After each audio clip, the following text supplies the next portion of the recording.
ቆይ ምን አይነት ሰው ነሽ እማዬ? ያንን ሁሉ ጊዜ እኔንም አባዬንም ስተዋሽኝ ነበር? እኔ ጨቆንሽ አውሬ አድርገሽ ያሳደግሽኝ ያኔ ቡክር ልጅሽ ስትከባከቢ ከርመሽ ነው ለካ። እባክህ ልጄ አንድ ጊዜ ላስረዳ። ምንም አታስረጂ። አሁኑኑ የአባቴን ቤት ለቀሽ ወደ ልጅሽ አባት ቤት ሂጂ። ቆይ እዚህን ያህል ሰው ማሉ ጨካኝ አድርገሽ ነው የምታስቢኝ ለካ። አሁንም አጋጣሚ አይደለም አቀደሽበት ነው በለኛ። ለምንድን ነው ያለቀስሽው? አላለቀስኩም ጠንቄ ስለነበረ። ተይ እባክሽ አሁን እኮ ነው የገባሽው። አለማመን መብት ነው። ደህና ነኝ። ደህና ነሽ? አዎ ያውም ከምን ጊዜም በላይ። ቤሊን አቤት አታምነ ከሴቶቹ ጋር መተኛት ትችላለሽ? ከሲፈኛ ማለት ነው? ያው ጄሪማ ማለት ዳርነች። ተይ እንደዛ ማለትሽን አቁሚ። ለምን አምነህበት አይደል እንዲያደረከው? ለምን ሌላ ሰው ለመሆን ትሞክራለህ?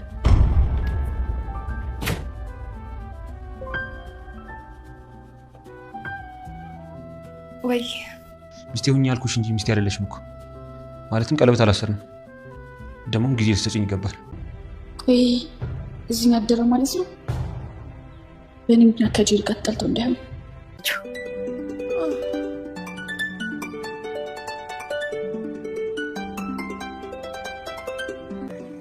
አቤት እናቴ ዛራ። ያየሁትን ማመን አትችይም። ምን አየሽ? ሁለቱ ጓደኛሞች አቶ አምነን መኝታ ቤት ጠርሙስ ታቅፈው ነው ያደሩት። የምን ጠርሙስ? ይመስለኛል ሲጠጡ ነው ያደሩት። አቶ አምነን ከጄሪ ጋር አላደረም። አይዞሽ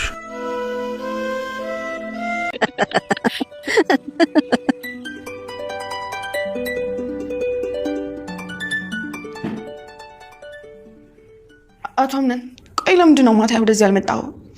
ማለቴ እየታድረክ ነው? ወይዘሮ ጄሪ ይህንን ላንቺ ማስረዳት ያለብኝ አይመስለኝም።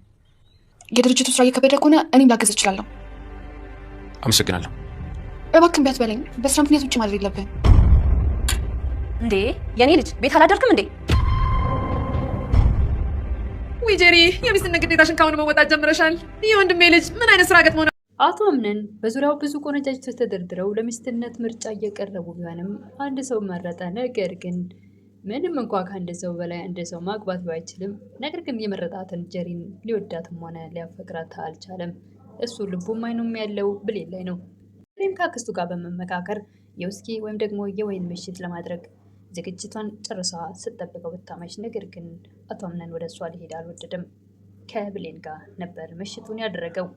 እሷም ስትጠብቅ ቆይታ ሰልችቷት አክስቱን እና ጠርሙሱን ተደግፋ ወይም ትራስ አድርጋ ተኝታ አድራለች። አልተሳካም። ለምን ወደ እኔ ወደዚህ አልመጣም የሚል መልስ ወይም ደግሞ ጥያቄ ብታቀርብም ነገር ግን አቶ አምነን ይህን ላንቺን ማስረዳት አይጠበቅብኝም ነው መልሱ። ሰላም ጤና ይስጥልኝ። ውድና የተከበራችሁ በመላው ዓለም ያላችሁ ኢትዮጵያውያን ተመልካቾች እግዚአብሔር ይመስገን ደህና ነኝ። ድር ድራማ ክፍል 7ን አብረን እናያለን። እጅግ በጣም አስተማሪና ገራሚ የሆነ ድራማ ነው። ወይዘሮ ስማር የአቶ አምነን እናት ከልጃቸው ከሌላ ወልደው የደበቁት አለ። እናም ቅጀት ላይ ናቸው እሳቸው። ልጃቸው ምን ያክል ጨካኝ አድርገሽ ብታስቢ ነው? ለካ የመጀመሪያ ልጅሽን ስትንከባከቢ እኔን አውሬ አድርገሽ ነው ያሳደግሽኝ፣ ከማንም ደብቀሽ። የዚህን ያክል ጨካኝ መስልሻለሁ? ሰው ምጠላ በያሁን የአባቴን ቤት ለቀሽ ውጭና ወደ ልጅሽ አባት ቤት ሂጂ የሚል ቅጀት ያቃዣቸዋል። እሳቸውም ይሄ ነገር ህልሙ እውነት ቢሆንስ እስከ መቼ ነው እንደዚህ ራሴን እያስጨነኩ የምኖረው? ጄሪም ለሜርሲ ወይም ደግሞ ለአቶ አምነን አክስት ለምን አሪፍ ጊዜ እንዲኖረን አናደርግም የሚል ምክር ብታቀርባለች። ቶኛል ሳትነግሪኝ ከወንድሜ ልጅ ጋር የወይን ጊዜት ለማሳለፍ ፈልገች ነው አይደል?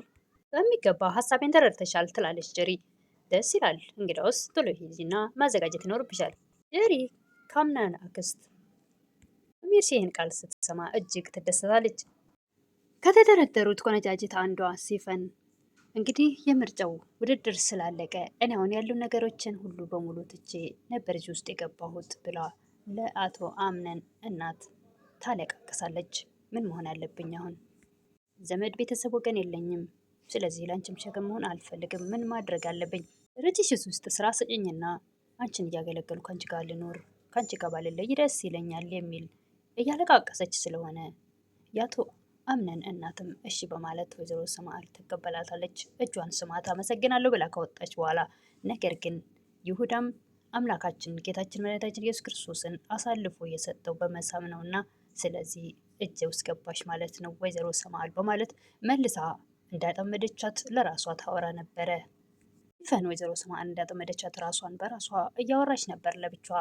ሴትዮዋን ወዳና ፈቅዳ ሳይሆን እንደዛ ስታለቅስ የነበረው ፊቷ ልትጎዳት እንጂ ለጥቅም ወይ ደግሞ እርስ በርስ ሰርታ ወይም እሷን በጉልበቷ ወይም ደግሞ በእውቀቷ እሳቸውን በገንዘባቸው እንዲረዳዱ ሳይሆን የሆነ ነገር አቅዳላቸዋለች።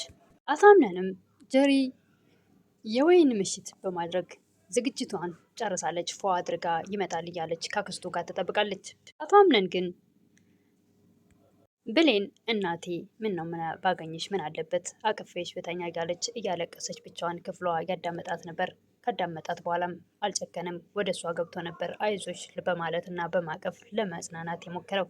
ለምንድን ነው ግን እንደዚህ የምታለቅሽው በሚላት ሰዓት ብሌን እናቴን አፍቃኝ፣ እናትሽ የት ነው ያለችው? እኔም እሱ አይደል ጥያቄ የሆነብኝ ሽን በዚህ ልክ አትጉጂ እያለ ያጽናናት ነበር ብሌንን አቶ አምነን። መቴን እንደ ትልቅ ስህተት የሚቆጥሩ ሰዎች በዙሪያ እያሉ እንዴት ራሴን አልጎዳም እዚያ አትበይ እያለ ያጽናናት ነበረ። ባለትዳር ነው እባክህ ትጠብቃለች ሄድላት ትል ነበረ። አቶ አምነንም እኔ ሚስት የለኝም፣ ምንድን ነው ሁልጊዜ እኔ ግራ ታጋባኛለህ? ለምን ሌላ ሰው መሆን ትሞክራለህ? ፈልጋትን ሴት መርጣለ አይደል እንዴ? ጀሪና የአቶ አምነን አክስት ሜርሲ ያዘጋጁትን የወይንና የውስኪ መጠጥ ቢጠብቁት አልመጣ ስላላቸው እራሳቸው ሲጠጡ አምሽተው ሰክረዋል፣ ጥንብዝ ብለዋል። እባክሽን ደግሞ እሱ አልመጣ ሲልሽ እሱን እኔ የምተካ ይመስልሻል እንደ ማለት ጀምራለች አክስት ተብዬዋ። አምነንም አሁንም ከቢሌን ክፍል አልወጣም። ብቸኛውን ነው ያደግኩት። አሸናፊ የመሆን መስሎ ይሰማኝ ነበረ። ነገር ግን በመሸነፍ ውስጥ ትልቅ ማሸነፍ አለ። ሀመንክ ታዲያ ለምንድን ነው አስተሳሰብክን የማትቀይረው? ትላለች ብሌን። ትልቁ እኮ ልብንና አእምሮን ማስታረቅ ነው። ሜርሲም ውጭ ጀሪ እባክሽ ባሊስ ረስቶሻል ትላታለች። ጀሪ እባክሽ እንደሱ አትበይኝ ይከፋኛል እኮ። እዛ ከሆነ ለምን መረጠኝ? ትላለች ጀሪ። የምረጡን ቅስቀሳ ስላደረግሽ ነው የተመረጥሽው።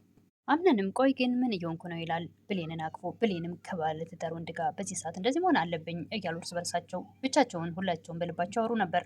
ሌላ መለጠኝ የቀናው ቢመስለውስ በማለት ብሌን ይበቃናል አሁን ቶሎ ብለህ ከክፍል ይወጣ በማለት እንዲወጣ ታደርጋለች።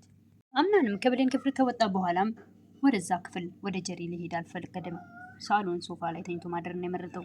ብሌንም ጠዋት ስትነሳ ወደ ሳሎን ብቅ ስትል ሳሎን ሶፋ ላይ እስከነ ልብሱ ተኝቶ ስታየው በእኔ ምክንያት ከጀሪ ጋር ተጣልቶ እንዳይሆን በማለት ታስባለች። ወደ ውጭ ስትወጣም እዛ ቤት በቤት አገልጋይነት የሚያገለግሉት እናት ይጠሯታል። ነይ ነይ ነይ ይሏታል። ሲያዩዋት እናቴ ዛህራ ቤት ስላቸዋለች። ያዩትን ማመን አትችም።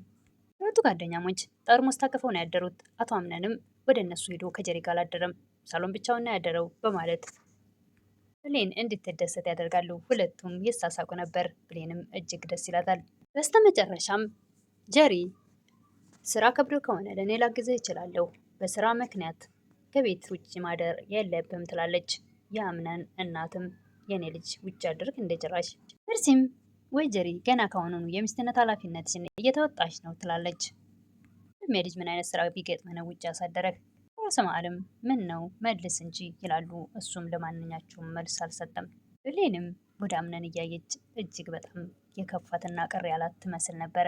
አምነንም እናት ወይዘሮ ሰማዕል አምነን ተናገር እንጂ እያሉ ሲጠይቁት መልስ አልሰጠም። አንገቱን ደፍቶ ከመቅለስለስ ውጭ የዛሬው እንግዲህ ድር 6 ይህን ይመስል ነበር። እጅግ በጣም ገራሚና አስተማሪ ድራማ ነው በእውነቱ።